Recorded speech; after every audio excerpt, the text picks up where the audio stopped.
Nyabugogo cyangwa River cyane mu Giporoso ndetse no muri Kigali City Tower ku muryango wa 18 hari n'icyicaro cyabo gikuru mu mujyi nanone wa Musanze ndetse no Rubavu hari ndacika amahirwe yo gufasha abanyarwanda gutunga smartphone nziza zidahenze kuri promosiyo izamara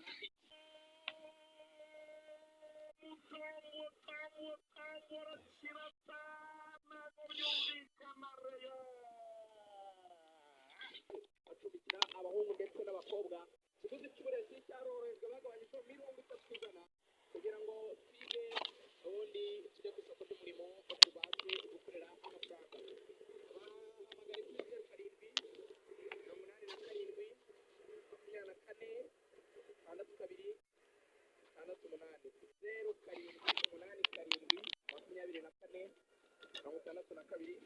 07 cyangwa ubandikira kuri WhatsApp kuri 0782 atasimbarayizo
mpira wari gutaza ikibazo arawukurikira kuba imbavu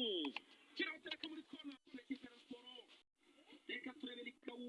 wari ukoze akantu attention kona ikipe ya Reyo Samuro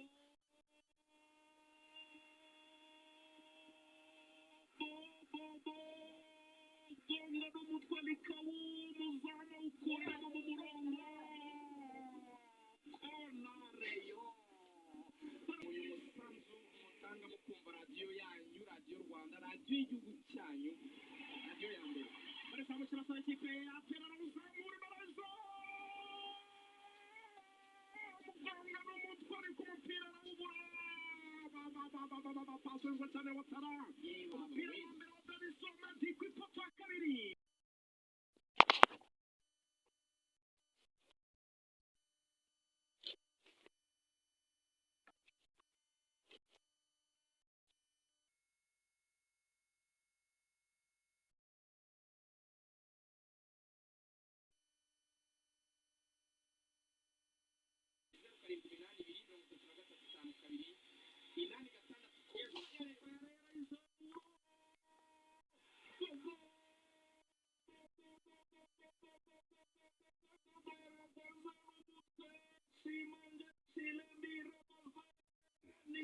nagira ngo ni igitego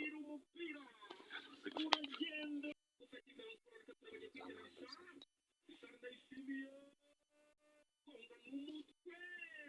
mpira atera gutera imbere zamu n'umwebwe mwawukinnye nabi w'ikimana Kiza bari gute